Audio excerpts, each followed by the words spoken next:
Hey guys, it's Greg here, and it's time for a rant about record stores. I've been to 2 or 3 record stores in the last couple days, and they're doing stuff that just bugs me, irks me. And so this is my top 10 things for record stores to do. And it's really a list of complaints. Can you imagine that, me complaining? Well, I have worked at record stores, 3 different record stores that were well managed and profitable. And B, I want record stores to continue to be a great place for us to hang out and meet people and buy stuff. And I want these stores to be profitable. So here's my rant, my things about record stores that are bugging me. I was at a store a couple of days ago, and I was there for vinyl, but I spent about 30 seconds looking at the CDs until I realized my fingers were filthy, covered with dust. The tops of these CDs were absolutely filthy. What is so hard about cleaning your records, cleaning your CDs? One of those feather duster things, a dust mop, whatever you call it. Clean it up, keep your store clean. And this is a reoccurring theme with me. Same store, it's just filthy, okay? You need to have a vacuum. If you have a place where the public walks on carpet, you have to vacuum that carpet a lot. Store I worked at, somebody had to vacuum every single night. Okay, you can get away with every 2 or 3 nights maybe in a small store, but never, not once a year. You're bringing used records, which comes from people's attics and garages, and are full of dust and mold and hair, and that stuff gets everywhere. Clean up your store. And you gotta wipe the fingerprints off the front door if it's a glass door. And here's a tip that most people will disagree with, but if you're a smart business person, you gotta clean the surroundings of your store, the parking lot, the front. Get the McDonald's bags and crap off your store. Make it look inviting. Make people want to come in and spend time there. Is that so hard? Okay. That's just rant number 1. So that's thing number 1. Thing number 2 is don't overfill and cram your store full of stuff to the point where you can't walk. Okay, it's a fire hazard. People got to be able to walk up and down the aisles. If the aisles are so small, then you fill it up with boxes and crates and junk. Okay, there's 2 problems. There's a problem for the consumer. There's no place to walk. I can't go down this aisle because I know, Mr. Big down there, I won't be able to get through. So I'm just not going to go down that aisle. And like I said, fire hazard. But really the real problem is you have too much stock. This is one of the problems of record stores, poorly run record stores, is they let the stock sit on the shelves forever. Serious retailer establishments do not do that. Walmart, Costco, Nordstrom, you name it. I know those stores sell new stuff, not used stuff, so there's a different economic timeline about how long you're supposed to keep stock. But serious stores do not keep the same junk on the shelves for 5 or 10 years. And literally, some of the stores I go to, the same records have been there for 5 and 10 years. They put a date stamp on it, and you can tell it's been there. So if it's there for 5 years, the price is wrong, or it's not for your market. The other problem is you have what's called shelfware, where the thing itself gets beat up and worn out because people are, fumbling through it. If you took the same 3 records and you did this to them 20 times a day for 10 years, the sleeve is destroyed. Okay, you don't put those in plastic sleeves. I've seen people who use the old style polyethylene sleeves. They look like garbage after years of sitting on the shelf. They become opaque and dirty and gross. That is such a turnoff to go into a store and say, you know what? The last 5,000 people that looked at these records didn't want them. They left them here. But they didn't change the price. Why would I want them? Why would I want to come into your store and see junk that is so exciting people have been passing on for 5 and 10 years? And another corollary to that, we might be on number 3 now. Or are we on number 4? I don't know. Are you guys keeping track? Again, this bit of your stock not turning over. When you let your stock sit and not turn over, you end up with big sections of records that no one wants and tiny sections of records that people do want. I was at a store today. The Joe Henderson card was completely empty. The Pharoah Sanders card was completely empty. Name somebody. The Ornette Coleman section completely empty. But John Clemmer, there's a whole section of John Clemmer. Herb Alpert, there's a whole section of Herb Alpert that nobody wants. Chuck Mangione, there's a whole section of Chuck Mangione records that nobody wants. Those records have been sitting on the shelf for 5-10 years, and they will sit there until the end of time unless you, the store owner, does something about it.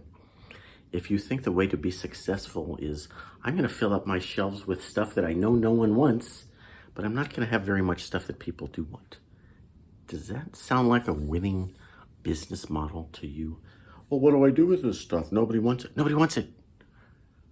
Mark down the price. Mark it down aggressively until it's free. And if nobody wants it at free or a penny, what are you thinking? I mean, you know what I'm saying? So that brings us to number 5 or 6. Stores that never have sales. Stores that never have sales fit into this model. Hey, the price is the price. I know the price. Well, that was the price 7 years ago. It's been beat up on your shelves for 7 years. It looks like crap now. And nobody likes that anymore. I don't know if they liked it 7 years ago. No one's even alive who knows who Buddy Collette is today. Okay, some of you old timers do. But the young, new, and I'm not young, the young, new, hip jazz collectors are not looking for Buddy Collette. I'm pretty sure. Any Buddy Collette fans out there? Okay, there might be one of you. Any John Clemmer fans? I did some research before making this ranting video, and there are dozens of John Clemmer records on eBay for $1, $2 with no bids.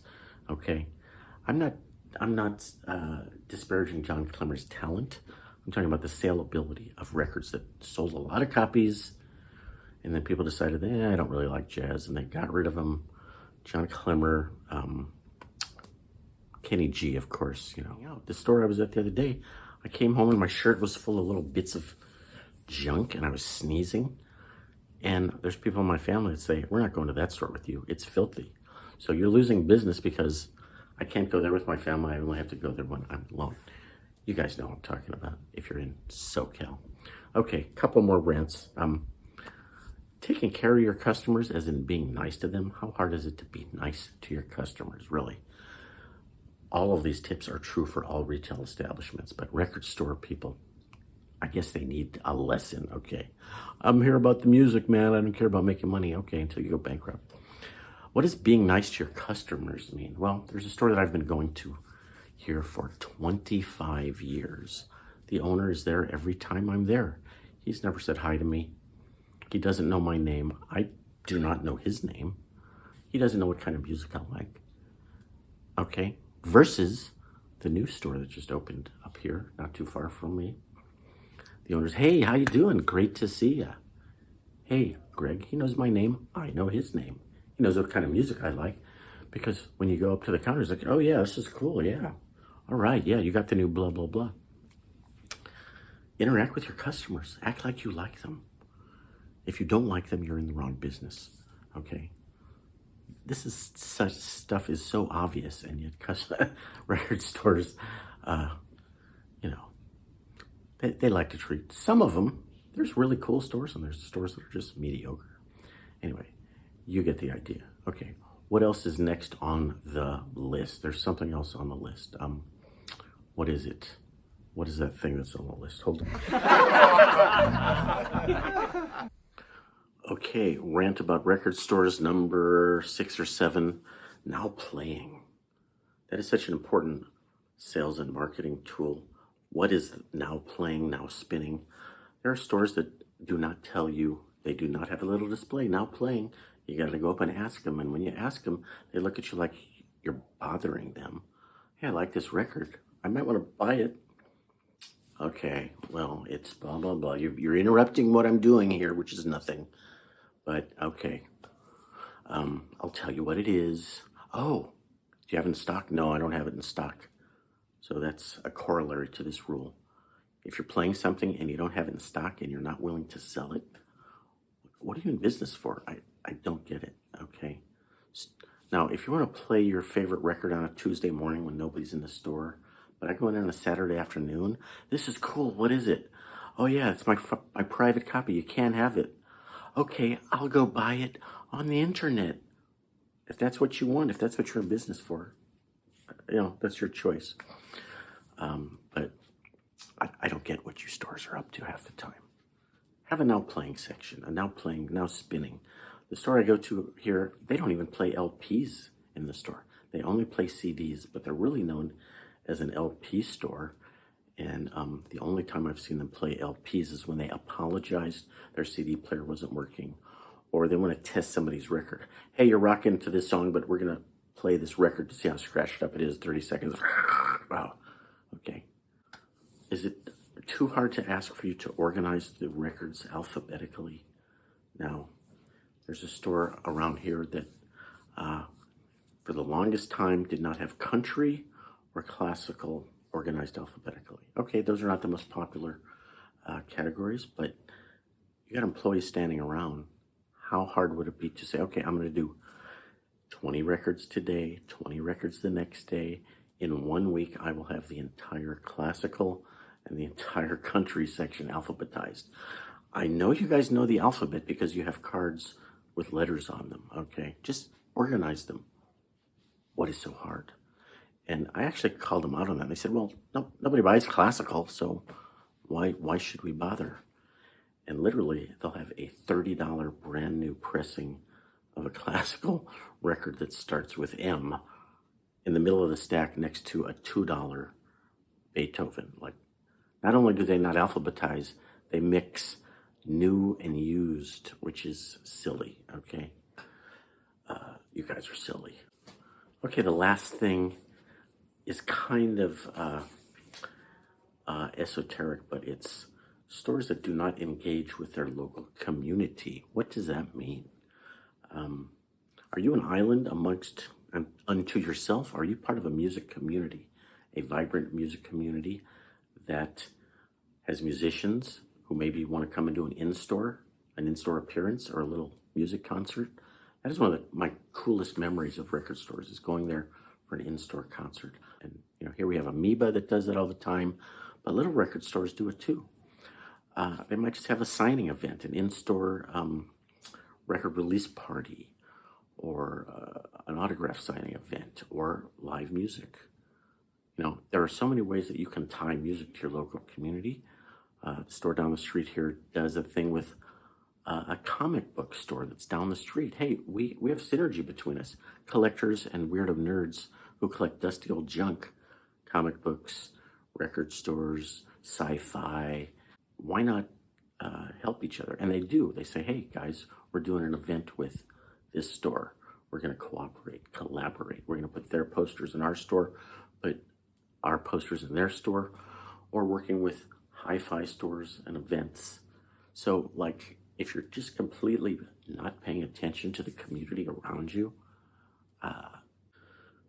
that's it, guys. That's all I can think of right now. I'm just so hot and bothered. I'm gonna go listen to some nice, smooth John Clemmer CDs. So, guys, thanks for watching. I do want to hear your thoughts, your comments, and there are plenty of great record stores out there, and I want them to be successful.